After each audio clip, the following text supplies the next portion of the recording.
La tecnología, si no sabemos utilizarla bien, daña todo aquello que nos hace más humanos. Somos adictos emocionales, adictos a las sensaciones. Este es el potente mensaje que comparte con el mundo la doctora Marian Rojas Estapé, reconocida médico psiquiatra. Al contrario de lo que se lleva diciendo durante años, la adicción no es algo puramente físico. Si bien es cierto que en las adicciones al tabaco, el alcohol, a los tranquilizantes, ansiolíticos o a las drogas, sean legales o no, existe una parte de dependencia fisiológica. La adicción es una cuestión emocional. Somos adictos a las emociones. Así que sin más preámbulos, los invito a disfrutar de este poderoso mensaje de parte de la doctora Marian Rojas Estapé.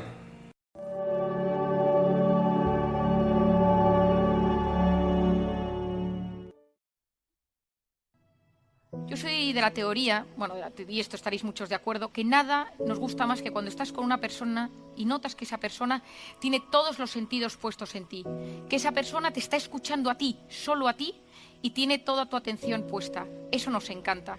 Hoy en día sabemos que cuando tenemos el teléfono en la mano y estamos hablando con alguien, la persona con la que estás hablando nota una sensación de ligero abandono. Esto se está viendo con los niños. Los estudios empiezan a decir que los niños sienten abandono por parte de sus padres siempre que tienen el dispositivo. Porque las cosas buenas de la vida suceden en la vida real. La vida virtual va a base de gratificaciones instantáneas, esos chispazos de dopamina de los que hablábamos, y son diseñadas para ser adictivas. A mí me impresiona profundamente cuando tú lees una entrevista a Steve Jobs antes de morir y te cuenta que que en su casa nunca hubo un iPad y que no dejó que sus hijos usaran el iPad. Cuando te enteras que el director de la revista Wired, que es la revista más importante a nivel tecnológico que tiene en Estados Unidos, una de las más importantes, no deja que sus hijos tengan el iPad en casa. Cuando te enteras que los grandes directivos de Silicon Valley llevan a sus hijos a colegios donde no hay pantallas, donde no hay tablets. A mí muchas veces esto me recuerda al tema del narcotráfico, que consuman todos menos nosotros. Está prohibido consumir entre los narcos, entre las mafias de las drogas, que consuman los demás, porque esto está diseñado para ser adictivo, porque esto cambia nuestro cerebro. ¿Y cómo lo modifica? Lo modifica de varias maneras. Tenemos que entender que nos encontramos en un momento de la historia, como hablábamos hace unos minutos, donde estamos en la era del exceso de información y de la falta de formación. Es decir, nunca en la vida hemos recibido tanta información a la vez. Estamos abrumados por la cantidad de información que nos llega a los sentidos. No somos capaces a veces de discernir lo que está bien de lo que está mal. Yo llevo mucho tiempo diciendo que hay que educar a las nuevas generaciones en tener la capacidad de filtrar lo que es bueno de lo que no es bueno, de estudiar. Hay mucha gente que piensa que es mejor que todo sea digital porque ha sustituido, pero es que hoy en día los estudios dicen que somos una sociedad menos capaz intelectualmente que generaciones anteriores. ¿Por qué? Porque la capacidad intelectual requiere lenguaje, comunicación, memoria, capacidad de interacción con los demás, capacidad de planificar y, desgraciadamente, la tecnología, si no sabemos utilizarla bien, daña todo aquello que nos hace más humanos. Interaccionar con las personas. Hay gente que conecta mejor con una pantalla que con un ser humano. Hay gente que se expresa mejor con un emoticono que teniendo a una persona delante y teniendo que decir lo que piensa. El otro día me decía un chico en consulta, yo me expreso muy bien con estos 5 emoticonos y con estos 5 emoticonos mi familia y mis amigos saben exactamente lo que quiero decir. Ahora, no me hagas describir lo que es cada uno de estos emoticonos en palabras porque no sé hacerlo. El cerebro hoy en día está cambiando. ¿Cuándo miramos cada uno de nosotros nuestro teléfono? ¿En qué momento? En 3 circunstancias, generalmente. La primera es cuando trabajamos, la dejo aparte, y hay otras 2, que son el estrés y el aburrimiento. ¿Quién no se ha visto en la parada del autobús? Coge el teléfono, esperando para entrar en el médico, coge el teléfono, se enfada con su marido, su mujer, su pareja, su padre, su madre, y de repente coge el teléfono. ¿Por qué? Porque fueron diseñadas las aplicaciones para aliviar. Es decir, La aplicación, la pantalla fue diseñada para generar alivio en nosotros mismos y todos hemos experimentado ese momento en el que estamos cansados, estresados, no podemos más y necesitamos la pantalla, sea meternos en un portal de noticias para ver deportes, sea en una página para comprar ropa, sea en una red social de fotos, en Instagram, Snapchat, la que sea, porque de repente, no sabes por qué, te sientes mejor. ¿Por qué? Porque esto está diseñado para aliviar. El estrés y el aburrimiento son básicos en el ser humano. Yo esto muchas veces lo explico a los padres cuando me preguntan información sobre sus hijos. Y una de las cosas que les digo, que para mí es súper importante, es que las personas que hoy en día triunfan en la vida, y cuando digo triunfan es que son dueños de su vida, que mantienen un cierto equilibrio interior, que conectan de forma sana con lo que les sucede, son las personas que saben gestionar su estrés y su aburrimiento. ¿Por qué? Si tú a tu hijo le dejas que tenga un teléfono desde muy pequeño, es como si tú le estuvieras poniendo un minibar en su cuarto y le dijeras cada vez que estés aburrido o estresado, no te preocupes que puedes tomarte una copa, una cerveza, un chupito. A que todo esto nos parece que es algo como excesivo. Bueno, pues la pantalla genera un proceso similar, pero en los adultos pasa lo mismo. Si nosotros utilizamos cada vez que estamos estresados y aburridos el teléfono, la pantalla, suceden dos cosas. La primera es que generamos una sociedad con una nula tolerancia a la frustración, porque quiero algo y lo siento, quiero sexo y tengo Tinder, quiero pornografía y tengo cualquier aplicación de pornografía, quiero compras y tengo compra online que me llega al día siguiente, tengo Amazon Prime, quiero comer y tengo una comida que en 20 minutos me llega a mi casa. No sé esperar, no sé aburrirme, no sé posponer la recompensa. Es la era de la inmediatez. Y las dos únicas cosas que en esta vida dan felicidad, o lo más parecido a la felicidad que podemos encontrar en este mundo, tienen que ver con el amor y con el trabajo. Y ni el amor ni el trabajo son cosas inmediatas, de gratificación instantáneas, sino que requieren esfuerzo, constancia, voluntad, cariño, dedicación, es decir, tiempo y capacidad de posponer esa recompensa. Si nosotros queremos ser eso que llamamos felices en esta tierra, tenemos que aprender a posponer la recompensa. ¿Qué es posponer la recompensa? Y aquí os pongo esta imagen donde veis un cerebro. Esa zona delantera del cerebro se denomina la corteza prefrontal. La corteza prefrontal es básica y me encantaría que los que me estáis escuchando os quedaréis con esto que os voy a explicar. La corteza prefrontal es la zona que se encarga de la atención, de la concentración, de la resolución de problemas y del control de impulsos. Es decir, se encarga de casi todo en esta vida. Es la que nos ayuda a tener fuerza de voluntad, es la que nos ayuda a prestar atención, es la que nos ayuda a superar las dificultades porque vemos las posibles soluciones. Cuando un bebé nace, la corteza prefrontal del bebé es completamente nula, es decir, es como si dijéramos inmadura. El cerebro se desarrolla desde la parte de detrás hacia la parte de delante. ¿Con qué se activa la corteza inmadura de un bebé? ¿Con qué se activa la corteza prefrontal de un bebé? Con tres cosas: luz, sonido y movimiento. Yo ahora que tengo un bebé lo veo, cuando tú pasas con el bebé, le pones una música, ve pasar a alguien, le pones unas lucecitas y el bebé gira su cabeza, es decir, su corteza prefrontal se activa. Pero ¿qué quieres tú de tu hijo? ¿Qué queremos de ese bebé? ¿Qué queremos de los niños hoy en día?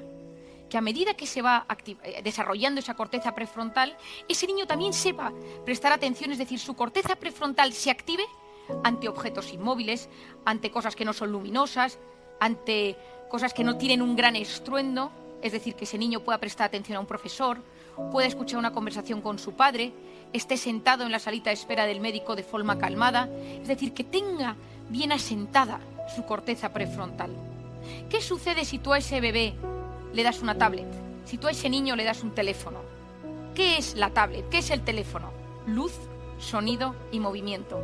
Y nuestro cerebro funciona con un mecanismo que se denomina use it or lose it. O lo usas o lo pierdes. ¿Quién de los que me estáis escuchando, desde que tiene teléfono y que todo lo mira por internet, ha mejorado en su memoria?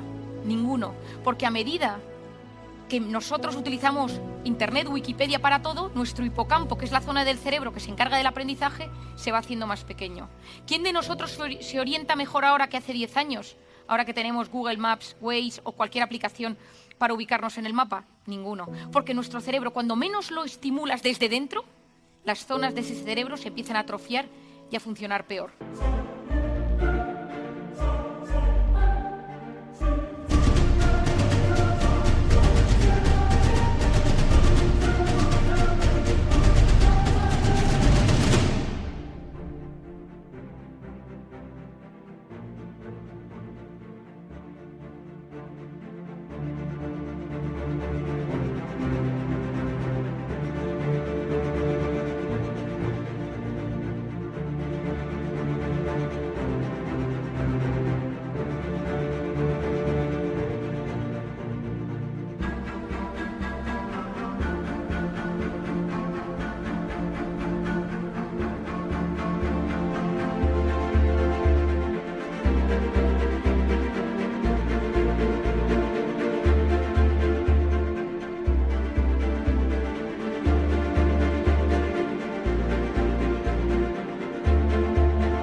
con la corteza prefrontal sucede lo mismo. Si yo solo activo la corteza prefrontal con luz, sonido y movimiento externo, mi corteza prefrontal no va a madurar de la forma adecuada. Y lanzamos una generación, que es la generación que estamos viviendo, con nula capacidad de prestar atención, ninguna capacidad de concentración, con con cero tolerancia a la frustración, con mucho descontrol de impulsos, y tenemos a un 10% de la población del primer mundo tratada psiquiátricamente con medicamentos para el trastorno por déficit de atención e hiperactividad. Déficit de atención y falta de control de impulsos. Es decir, falla mi corteza prefrontal. Es decir, esa corteza prefrontal que es básica para posponer la recompensa, para ser capaces de tomar decisiones, la vamos teniendo cada vez con un peor funcionamiento. Los que triunfan hoy en día son los maestros de la atención. El siglo XXI lo que tenemos son crisis de atención, donde no somos capaces de prestar atención. De hecho, lo que hoy en día mueve el mundo no son las drogas, las mafias, las farmacéuticas, las armas, que también, sino la capacidad de retener la atención del usuario el mayor tiempo posible en una pantalla. Y cuando tienen nuestra pantalla y nos tienen cogidos, a nosotros nos van deteriorando. Leía el otro día en un libro que se acaba de publicar, interesantísimo, que se llama Cretinos Digitales, que decía el autor que volvió a coger los libros de los 5, seguro que muchos de vosotros lo habéis leído, de Neil Linton, y lo volvió...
Gustó nada y fue a buscar los libros que él tenía en su casa cuando era pequeño, y una de las cosas que vio fue que esos niños, que ese libro tenía un 40% menos de vocabulario, un 15% menos, habían reducido las frases para que la gente lo entendiera peor y mejor, y habían quitado las descripciones, porque los niños no se paraban a leer las descripciones.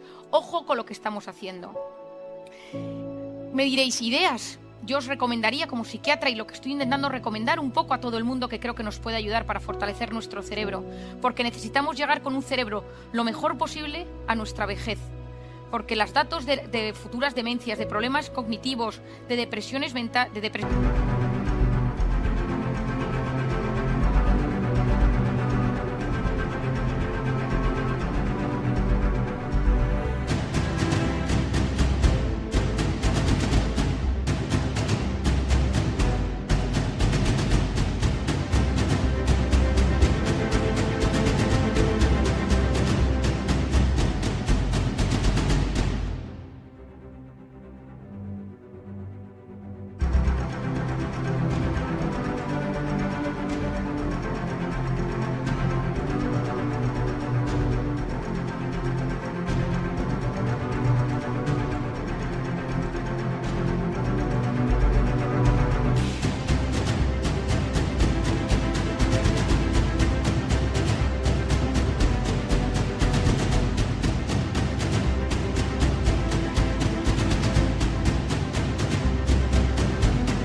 trastornos mentales va increciendo en los últimos años.